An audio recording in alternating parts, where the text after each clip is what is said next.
Survei Lembaga Survei Jakarta atau LSJ membeberkan ada dua tokoh yang paling cocok menjadi calon wakil presiden atau cawapres untuk mendampingi Prabowo Subianto dalam Pilpres 2024. Keduanya adalah Menteri BUMN Erick Thohir dan Menko Polhukam Mahfud MD.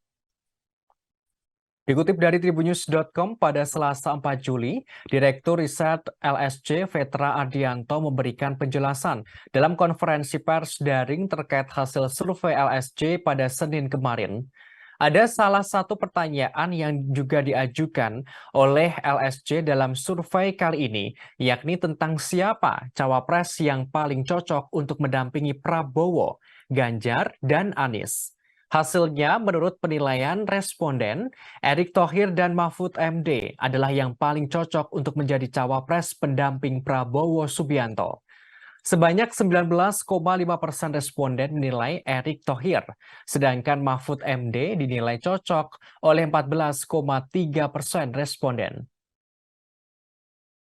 Pula, Erick Thohir dinilai cocok menjadi cawapres Prabowo, mengingat keduanya dapat merepresentasikan kombinasi ideal capres-cawapres untuk Indonesia masa depan.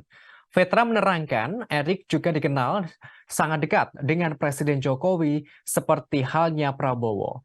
Sehingga pasangan Prabowo-Erick jika terpilih akan memastikan kelanjutan pemerintahan Jokowi.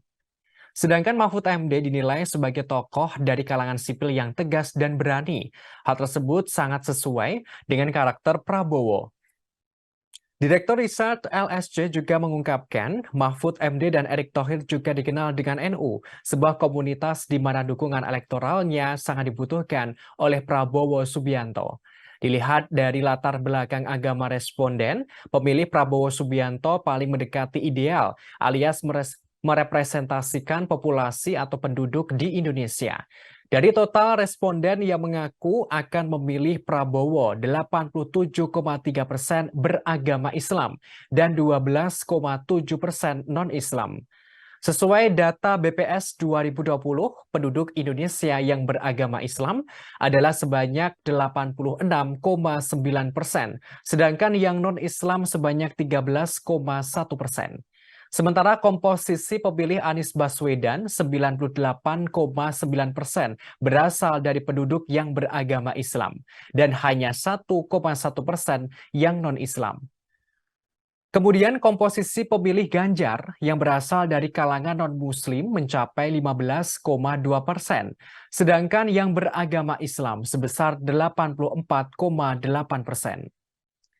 Sebagaimana informasi, survei ini dilakukan pada tanggal 20 hingga 29 Juni 2023 di 34 provinsi yang ada di Indonesia. Populasi dari survei ini adalah seluruh warga negara Indonesia yang minimal telah berusia 17 tahun atau telah memiliki KTP. Kemudian jumlah sampel sebanyak 1.200 responden.